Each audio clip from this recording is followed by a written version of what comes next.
आप संभावनाओं को तलाशिए कि कितनी बड़ी संभावनाएं हैं इस इंडस्ट्री के अंदर। जब लोग 3 महीने में रोयल्टी पे जा सकते हैं ज्वाइन होने के बाद, तो आप क्यों नहीं जा सकते? जब लोग 1 साल के अंदर टेक्निकल आ सकते हैं, 1.5 साल में एमराल्ड जा सकते हैं, तो हम क्यों नहीं जा सकते? जा सकते हैं। इस ग्रोथ माइंडसेट के साथ में काम करना शुरू कीजिए। और ग्रोथ माइंडसेट क्या कहता है कि आपको अगर अपनी वर्किंग को और ज्यादा इजी करना है, और ज्यादा बढ़िया सक्सेस चाहिए आपको, तो ग्रोथ माइंडसेट ये कहता है कि आप पर डे ग्रोथ कीजिए, हर रोज ग्रोथ कीजिए। कभी कभी नहीं। अगर आपको इस इंडस्ट्री में किसी बड़े लेवल पे जाना है ना, तो आप हर रोज ग्रोथ कीजिए, डेली डेली।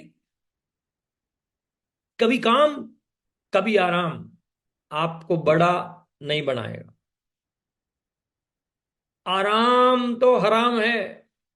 कुछ समय काम करके अपना नेटवर्क बना लो। जब आपका नेटवर्क बन जाएगा, उसके बाद आराम ही करना। लेकिन पर डे ग्रोथ के फार्मूले के ऊपर आप वर्क कीजिए। नंबर 2, पर लीडर ग्रोथ। आपकी टीम में जितने भी लीडर हैं, 10 हैं, 15 हैं, 20 हैं, 25 हैं, 50 हैं, किसकी कितनी ग्रोथ हो रही है, इस चीज को चेक कीजिए।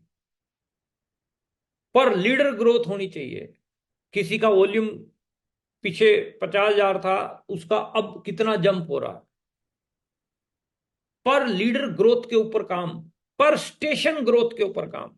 किस स्टेशन से कितना वॉल्यूम आ रहा है, पिछले महीने कितना आया, उससे पिछले महीने कितना आया, उससे पिछले महीने कितना आया, इस महीने हम क्या करने जा रहे हैं, उसकी क्या योजना हमने बना रखी है। पर स्टेशन ग्रोथ और पर मंथ ग्रोथ।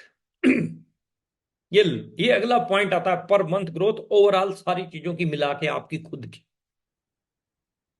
पीछे आपकी ग्रोथ कितनी हुई है और अब आपकी ग्रोथ कितनी होने जा रही है। तो पर मंथ ग्रोथ जो है, प्रति माह आपको आगे बढ़ना है।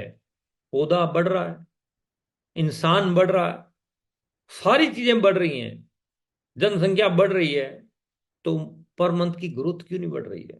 खड़ा हुआ पानी और खड़ा हुआ बिजनेस खतरनाक होता है। अगर आपका बिजनेस खड़ा हुआ है, तो आप चेक कीजिए कि कहाँ कमी है, क्या कमी रह गई, देखो और सुधार करो। जब तक ना हो सफल, नींद चैन को त्यागो तुम, संघर्षों का मैदान मत छोड़ के भागो तुम, क्योंकि बिना कुछ किए जय जयकार नहीं होती, और मेहनत करने वालों की कभी हार नहीं होती।